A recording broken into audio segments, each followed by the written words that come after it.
ਆ ਸੋਹਣਿਆ ਚੱਲ ਮੇਲੇ ਨੂੰ ਚੱਲੀਏ। ਓਏ ਐ ਮੈਂ ਕਿਹੜੀ ਗਲੀ ਆ ਗਿਆ? ਇਹ ਤਾਂ ਸੋਹਰਿਆਂ ਦਾ ਘਰ ਆ ਗਿਆ। ਇੰਜ ਕਰਨਾ ਮੈਂ ਅੰਦਰ ਜਾਣਾ ਵਾ, ਕੁਛ ਖਾ ਪੀ ਕੇ ਆਣਾ ਵਾ, ਨਾਲੇ ਇੱਜ਼ਤ ਕਰਾਵਾਂਗਾ। ਜੇ ਤੂੰ ਕੁਛ ਖਾਣ ਪੀਣ ਤੋਂ ਬਗੈਰ ਗਿਆ ਤੇ ਫਿਰ ਤਾਂ ਤੀਨ ਹੋ ਜਾਏਗੀ। ਓਹੋ ਸੋਹਰਿਆਂ ਦੇ ਘਰ ਨੂੰ ਕੰਡ ਕੀਤੀ ਖਲੋ ਆ। ਸੋਹਰੇ ਪਾਕ ਆ ਰਿਹਾ ਮੈਂ।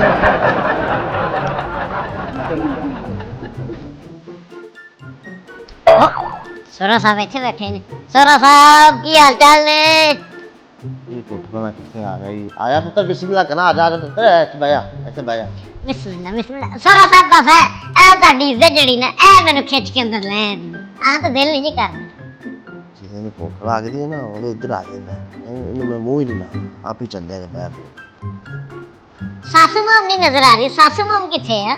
ਉਹ ਬਾਹਰ ਗਈ, ਆ ਜਾਂਦੀ ਉਹਨੇ। ਅੱਛਾ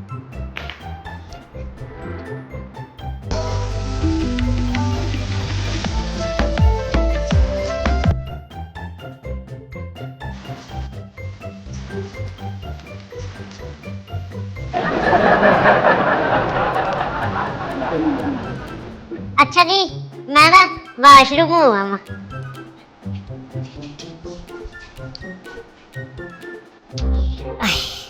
कंजूसी दी भी ना कोई हद होंदी। इन्हें कुछ खाना तो हैगा कोई नहीं। मैं लगता मैनू घर ही जाना पैंदा।